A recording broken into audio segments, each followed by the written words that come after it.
Good morning friends, welcome back to my channel 3 world. आज मैं सुबह 6 बजे उठी थी और सुबह उठने के बाद मैं सबसे पहले ब्रश कर रही हूँ और ब्रश करने के बाद ना किचन का सारा काम कंप्लीट कर लूँगी और उसके बाद अपनी पढ़ाई शुरू करूँगी। क्योंकि आपको तो पता ही है कि बिहार टीचिंग एग्ज़ाम से बीएड वालों को बाहर कर दिया गया, तो इस वजह से अभी मैं सुबह उठकर पढ़ाई नहीं कर रही हूँ, क्योंकि मुझे भी थोड़ा टाइम चाहिए खुद को संभालने के लिए। क्योंकि जब हम इतनी ज़्यादा मेहनत करते हैं और किसी एग्ज़ाम से हमें आउट कर दिया जाता है तो बुरा तो फील होता है। और ऐसे में मैं इतनी भी ज़्यादा कैपेबल नहीं हूँ कि इतने सारी नेगेटिव न्यूज़ सुनने के बाद भी बिहार टीचिंग एग्ज़ाम के लिए पढ़ाई करती रहूँ। तो इसीलिए मैंने सोचा कि ठीक है, अभी मैं एग्ज़ाम तो दे दूँगी बट उसके लिए अब मैं प्रिपेयर नहीं करूँगी। क्योंकि अगर बीएड वालों को शामिल भी किया गया मान लीजिए, तो मेरी इतनी तैयारी है कि उसमें मेरा सिलेक्शन हो जाएगा। और अगर नहीं शामिल किया गया तो फिर क्या ही कहूँ उसके बारे में। और मुझे तो ऐसा लगता है कि 99.9% चांस है कि बीएड वालों को बाहर ही रखा जाएगा। और आपको पता है, ये सारी न्यूज़ सुन सुन के ना दिमाग कभी कभी मतलब ऐसा लगता है कि पक गया है।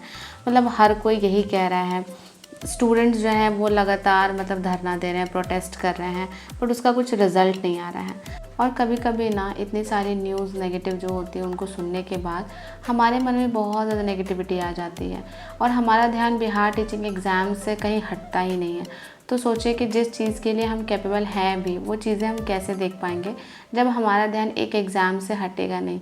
तो इसीलिए मैंने डिसाइड किया है कि अब मैं बिहार टीचिंग एग्ज़ाम से रिलेटेड ना तो कुछ पढ़ूंगी और ना ही उसके बारे में ज़्यादा सोचूंगी कि अरे हाँ, इसमें मुझे अलाउ कर दिया जाता या कुछ भी।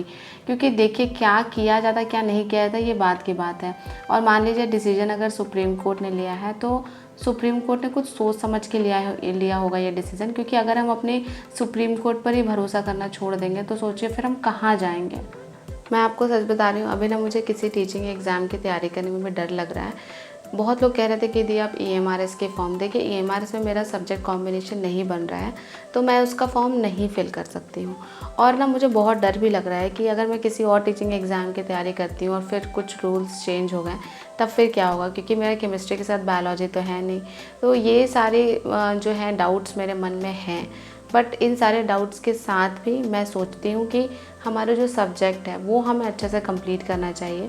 जैसे मेन सब्जेक्ट है maths, reasoning, English and GK, तो इनको मैं क्या करूँगी कि मैं धीरे धीरे अभी कंप्लीट करूँगी। एक जो डिसिप्लिन होता है ना पढ़ाई करने का, उसको मैं मेंटेन करके रखूँगी, मैं उसे ब्रेक नहीं करना चाहती हूँ। क्योंकि अगर आप कोई डिसिप्लिन बिल्ड नहीं करेंगे तो फिर ऐसे ही नेगेटिव न्यूज़ से इन्फ्लुएंस होते रहेंगे और आपका पूरा दिन वेस्ट चला जाएगा। और टाइम की सबसे बड़ी खासियत ये होती है ना कि टाइम को बताना पड़ता है कि उसको कहाँ हमें यूज़ करना है। नहीं तो अगर आप टाइम को जब बताएंगे नहीं ना कि मुझे ये टाइम ये चीज़ पढ़ने के लिए यूज़ करना है, ये टाइम इस काम को करने के लिए यूज़ करना है, तो पूरा दिन ख़त्म होने के बाद आपको लगेगा कि मेरा टाइम सारा गया कहाँ। आप खुद से यही क्वेश्चन पूछते रह जाएंगे। तो इसीलिए सबसे अच्छी बात है कि पहले से ही टाइम फिक्स कर लीजिए कि इतना टाइम है कि इतना टाइम में न्यूज़ देखना है, जो भी देखना है सब कुछ, और बाकी के 2-3 घंटे लेकिन हर दिन पढ़ने भी हैं। आपको जो सबसे ईजी सब्जेक्ट लगे आप उसे पढ़िए, बट कंटिन्यू रहिए। कंटिन्यूटी सबसे मेन चीज़ होती है। ठीक है, न्यूज़ आए, सुप्रीम कोर्ट का डिसीज़न आए, बहुत दिन हो गया है, अब तो लगभग 1 वीक होने जा रहा है। 1 वीक आपने बहुत सारी नेगेटिव बातें कर ली, 1 वीक आप डिस्टर्ब रहे हैं, 1 वीक आपने पढ़ाई नहीं की। बट अब आप पढ़ना शुरू कीजिए, क्योंकि सुप्रीम कोर्ट से ऊपर हम कभी नहीं जा सकते हैं। और जो सुप्रीम कोर्ट ने डिसीज़न लिया है ना, उसका हमें सम्मान तो करना ही पड़ेगा। और मुझे तो ऐसा लगता है कि आजकल की गवर्नमेंट ऐसी है कि आप धरना दे दीजिए, कुछ भी कर लीजिए, उनको कुछ असर नहीं पड़ने वाला है। आजकल का ट्रेंड मैं ये देख रही हूँ कि आप कोई धरना वरना देने से कुछ भी चेंजेस नहीं आता है। हे फ्रेंड्स, सुबह के 10:07 हो गए हैं और अभी मैं अपनी पढ़ाई का फर्स्ट स्लॉट शुरू करने जा रही हूँ। अभी मेरे पास 10 से लेकर दोपहर के 3 बजे तक, मीन्स कि 5 घंटा का टाइम है मेरे पास, जिसको मैं बहुत अच्छे से यूटिलाइज़ करूँगी। और अभी मेरा फर्स्ट स्टडी स्लॉट शुरू हो रहा है और फर्स्ट स्टडी स्लॉट में मैं लर्न करूँगी आज वोकैब। क्योंकि अगर आप DSSB TGT के लिए अपेयर हो रहे हैं तो आपको पता ही है कि उसमें इंग्लिश भी एक सब्जेक्ट है जिसमें वोकैब भी पूछा जाता है, साथ ही साथ कभी कभी इडियम एंड फ्रेजेस भी पूछ ले जाते हैं। तो बस उस सेक्शन को कंप्लीट करने के लिए मैं अभी फर्स्ट में वोकैब लर्न करूँगी 1 घंटे, और उसके बाद 1 घंटे में एरर के वीडियोस देखूंगी। तो बस चलिए अब मैं अपने फर्स्ट स्लॉट की शुरुआत करती हूँ। लास्ट व्लॉग में मैंने आपको बताया था कि इंग्लिश की मैंने ये बुक खरीदी है, तो इस बुक से ना मैं इंग्लिश कंप्लीट करूँगी। क्योंकि मेरा जो अब नेक्स्ट टारगेट है वो SSC CGL है और DSSB TGT है। देखिए, TGT की कोई गारंटी नहीं है कि उसका फॉर्म जो है वो आ ही जाएगा। और लेकिन सीजीएल की ये गारंटी है कि सीजीएल का फॉर्म हर साल आता है, तो अगर 2023 में फॉर्म आया तो 2024 में भी आएगा। तो सीजीएल और बैंक का जो ऐसा एग्ज़ाम है, ये 2 एग्ज़ाम ऐसे हैं जो हर साल कंडक्ट किए जाते हैं। तो इसीलिए मैं आपको भी यही कहूँगी कि आप कोई ऐसा एग्ज़ाम चूज़ कीजिए जो हर साल किया जाता है, ना कि 3-4 सालों के बाद एक बार आता है। तो उससे क्या होता है कि 3-4 साल बाद जो एग्ज़ाम आते हैं उनके लिए हम एक बार प्रिपेयर करते हैं, और प्रिपेयर करने के बाद क्या होता है, अगर सिलेक्शन नहीं हुआ तो फिर से 3-4 साल का वेट करना पड़ जाता है। बट अगर आप एसएससी या बैंकिंग की तैयारी करते हैं तो आपको एक साल में ही बहुत सारे एग्जाम, जैसे एसएससी जो है वो केवल एसएससी सीजीएल नहीं, सीएचएसएल, एमटीएस और भी बहुत सारे एग्जाम्स कंडक्ट कराती है। और अगर मैं बैंकिंग की बात करूँ तो बैंकिंग में तो हर साल बहुत सारे, जैसे कि SBI PO, SBI clerk, IBPS PO clerk, RRB PO clerk, ये 6 एग्ज़ाम तो बैंकिंग में होते ही होते हैं। तो आप भी कुछ ऐसे ही एग्ज़ाम जो है वो चूज़ कर लीजिए अपने लिए और फिर उसकी तैयारी करना शुरू कीजिए, क्योंकि टीचिंग एग्ज़ाम पर अब मेरा ट्रस्ट जो है वो क्रिएट नहीं हो रहा है। हाँ, DSSB टीजीटी की फॉर्म जब आ जाएगी ना, तब मैं उसका प्रिपेयर करूँगी, क्योंकि पार्ट 1 तो मैं अभी ही प्रिपेयर कर ले रही हूँ। उसका पार्ट B मैं तब प्रिपेयर करूँगी जब फॉर्म आ जाएगा। जब तक फॉर्म नहीं आता है तब तक मैं, ऐसा नहीं है कि उसका पार्ट B भी प्रिपेयर करूँगी और अपना टाइम वेस्ट करूँगी। तो फर्स्ट लॉ में मैंने इंग्लिश पढ़ा था, और इंग्लिश मैंने आज नीतू मैम की बुक से पढ़ा है। और मैं आपको यही कहूँगी कि आपको ये बुक लेना है तो लीजिए, नहीं लेना है तो मत लीजिए, ये कोई प्रमोशनल वीडियो नहीं है। और इस बुक में को मैंने ऐसे सोचा है कि मैं हर दिन 3 पेजेस वोकैब के लर्न करूँगी, 2 पेजेस ईडीएम एंड फ्रेजेस के लर्न करूँगी और 2 पेजेस वन वर्ड सब्स्टिट्यूशन के लर्न करूँगी। तो ये तो होता है जो भी लर्न करने वाला पार्ट है।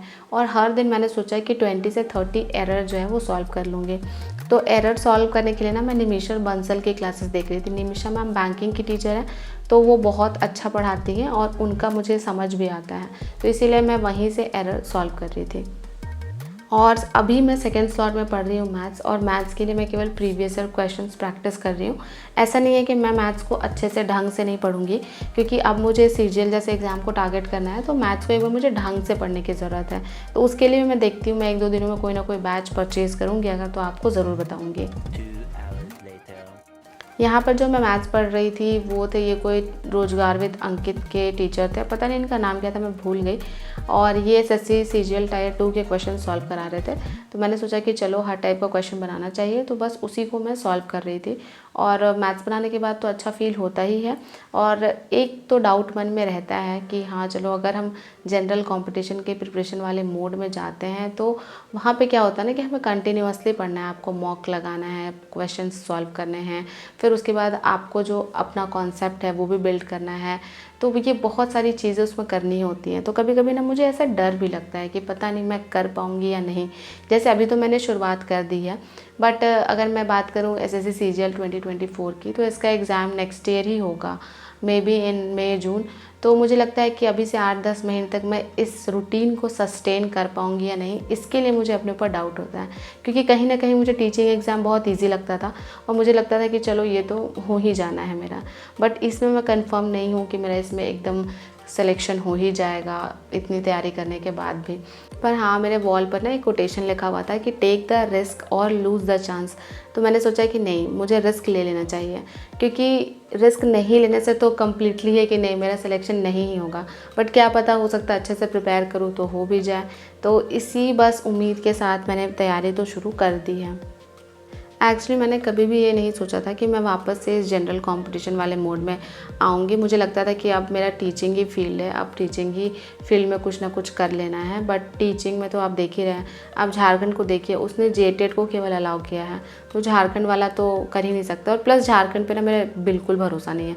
बिहार में क्वेश्चन पेपर आउट हो चाहे कुछ भी हो, एटलीस्ट ये एग्ज़ाम कंडक्ट कराते हैं, रिजल्ट भी देते हैं। बट झारखंड में क्या होता है ना कि आपका एग्ज़ाम हो भी जाएगा और जॉब होने के बाद भी सिक्योरिटी नहीं है वहाँ पे।